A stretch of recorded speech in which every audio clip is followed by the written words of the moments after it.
Hello everyone, welcome back to my channel. आज का हमारा टॉपिक है क्लासिफिकेशन ऑफ प्लांट किंगडम। पादपों का वर्गीकरण सर्वप्रथम एंगलर ने किया। उन्होंने पादप जगत को अपुष्पोद्भिद और पुष्पोद्भिद मतलब कि क्रिप्टोगैमी और फेनरोगैमी में दो भागों में डिवाइड किया।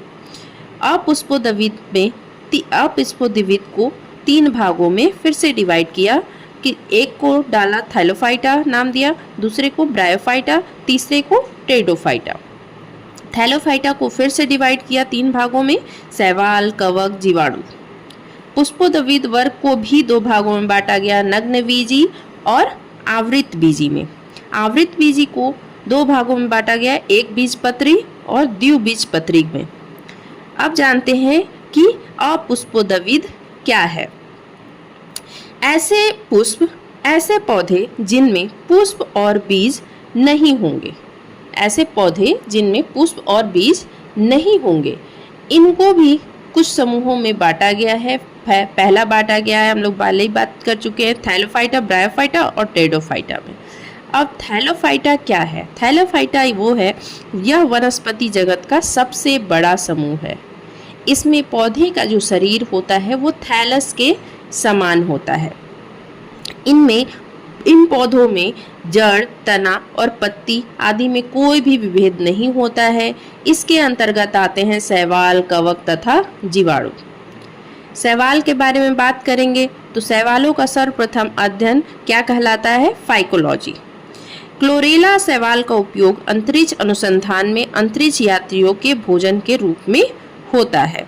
जो अंतरिक्ष अनुसंधान में रहते हैं अंतरिक्ष यात्री, उनके भोजन के रूप में शैवाल का उपयोग किया जाता है।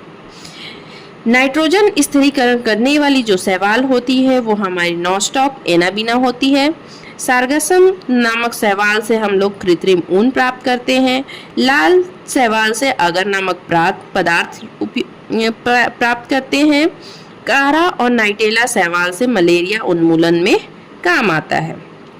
अलवा नामक भूरे शैवाल का उपयोग जापानी सलाद के रूप में होता है, जिसे क्या बोला जाता है? समुद्री सलाद। एस्सीटा बुलेरिया सबसे छोटा एक कोशिकीय शैवाल है। मैक्रोसिस्टिस सबसे बड़ा शैवाल है, दैत्याकार समुद्री शैवाल है। क्रिप्टोफाइट्स जो होते हैं वो बर्फ पर शैवाल होते हैं, मतलब कि बर्फ के ऊपर जो जमते हैं।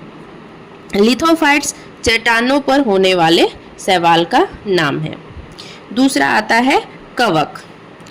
कवकों का अध्ययन को हम लोग माइकोलॉजी बोलते हैं। कवकों में संचित जो भोजन होता है उसको हम लोग ग्लाइकोजन बोलते हैं। कवकों की कोशिका भित्ति जो होती है वो काइटिन की बनी होती है। पौधों में रस्ट तथा स्मट रोग होता है। पौधों में कवकों से होने वाले कौन कौन से रोग हैं? तो कवकों से होने वाले रोग है सरसों का सफ़ेद रस्ट, गेहूं का ढीला स्मट, गेहूं का किट्टू रोग, आलू की अंगमारी, गन्ने का लाल अपक्षय, मूंगफली का टिक्का रोग, आलू का मस्सा रोग, धान की भूरी अर्ज चित्ती, आलू की पछेला अंगमारी, प्रांकुरों का डैपिंग रोग। कवकों से होने वाले रोग हैं हमारे दमा, खाज, दाद, एथलीट फुट, गंजापन, जहाँ दमा को बोला जाता है स्पर्जिलस फ्यूगिमिगेटस, खाज, एकेरस स्केबीज। इस तरह से इन सब के होने वाले कवक से होने वाले रोग हैं। अब आते हैं जीवाणु के बारे में बात करते हैं। तो जीवाणु को खोज हम लोग जानते हैं कि एंटोनी वान लीeuwenhoek ने किया। जीवाणु नाम दिया एहरेनबर्ग ने। जीवाणु विज्ञान का पिता कहा जाता है लीeuwenhoek को। रॉबर्ट कोच ने कॉलरा तथा तपेदिक के जीवाणुओं की खोज की तथा रोग का जन्म सिद्धांत बताया। लुई पास्चर ने रेबीज का टीका, दूध के पॉस्चराइजेशन की खोज की। पॉस्चराइजेशन की दो विधियां हैं। सबसे पहला है कि दूध को 62.8 डिग्री सेल्सियस पर 30 मिनट तक गर्म करेंगे। फिर दूध को 71.7 डिग्री सेल्सियस पर 15 सेकंड तक गर्म करते हैं। एजोबैक्टर, एजोस्पाइरिलम तथा क्लोस्ट्रीडियम जीवाणु मिट्टी के कणों के बीच स्थित वायु के नाइट्रोजन का स्थिरीकरण करती है। एनाबीना तथा नॉस्टॉक नामक साइनोबैक्टीरिया वायुमंडल की नाइट्रोजन का स्थिरीकरण करते हैं। ये था हमारा थैलोफाइटा, जिसमें आते थे शैवाल, कवक और जीवाणु। अब आता है हमारा अपुष्पोद्भिद में ब्रायोफाइटा, दूसरा भाग ब्रायोफाइटा। इनमें तना तथा पत्ती उपस्थित होंगे। जहां हमारा थैलोफाइटा में कोई न जड़ में विविधता, न तना पत्ती, सब एक थे, वहीं ब्रायोफाइटा में तना और पत्ती हम लोग जान पाएंगे कि तना और पत्ती क्या है, उपस्थित रहेंगे। सबसे सरल स्थलीय पौधों का ये समूह है। इसमें संवहन उत्तक अर्थात जाइलम एवं फ्लोएम का पूर्णतः अभाव होता है, क्योंकि सब तना और पत्ती ही है, तो इसलिए जाइलम और फ्लोएम का कोई भी काम वहाँ नहीं होता है। यह वनस्पति जगत का एम्फीबिया वर्ग है। इस समुदाय के पौधे मृदा अपरदन रोकने में सहायक होते हैं। स्फेग्नम नामक मॉस अपने स्वयं के भार से 18 गुना अधिक पानी सोखने की क्षमता रखता है, इसलिए मालिक इसका उपयोग पौधों को एक स्थान से दूसरे स्थान पर ले जाते समय सूखने से बचाने के लिए करते हैं। स्फेग्नम मॉस का प्रयोग ईंधन के रूप में होता है। स्फेग्नम मॉस का प्रयोग एंटीसेप्टिक के रूप में भी होता है। इनके एग्जाम्पल है मार्केंसिया और रिक्सिया। ये था हमारा दूसरा भाग ब्रायोफाइटा, जिसमें तना और पत्ती उपस्थित पाए जाएंगे। जाइलम फ्लोएम का कोई भी काम नहीं है। अब आते हैं टेरिडोफाइटा। टेरिडोफाइटा में इसमें विकसित बीज रहित पौधा आते हैं, मतलब कि पौधा विकसित होंगे लेकिन उनमें बीज नहीं आएंगे। पादप जगत का इसे सरीसृप कहते हैं। पौधे का शरीर जो होता है वो जड़, तना, शाखा एवं पत्तियों में विभेदित रहता है। अब जड़ का भी पता लग गया, टेरिडोफाइटा में आकर जड़ का भी पता लग गया। जड़, तना, शाखा और पत्ती में विभेद हो गया। तना साधारण राइजोम के रूप में होता है। पौधे बीजाणु जनक होते हैं। संवहन उत्तक पूर्ण विकसित, लेकिन जाइलम, वेसेल तथा फ्लोएम सहकोशिकाएं नहीं होती हैं। फर्न इस वर्ग का सबसे विख्यात पौधा है। जैसे एग्जाम्पल है इनके सिलेजिनेला इक्विसिटम। ठीक है, तो ये थे हमारे टेरिडोफाइटा, ब्रायोफाइटा और हमारा थैलोफाइटा। अब इसके बाद आता है हमारा पादप जगत का दूसरा वर्ग, पुष्पोद्भिद वर्ग।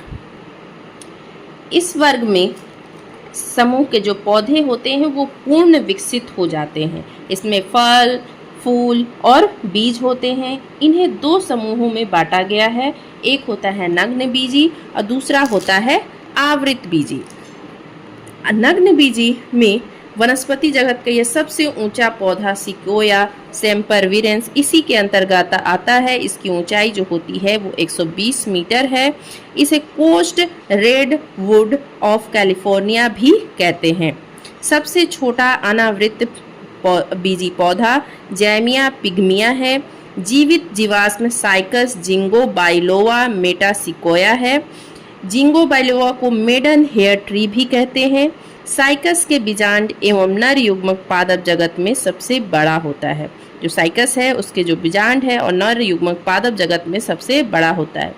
पाइनस के परागकण इतनी तादाद में होते हैं कि पीले बादल बन जाते हैं। साइकस के तनों से मण निकालकर खाने वाला साबूदाना बनाया जाता है, इसलिए साइकस को क्या कहते हैं, सागोपाम कहते हैं। अब आता है आवृत बीजी, जिसके अंदर बीज, फल के अंदर बीज पाया जाएगा।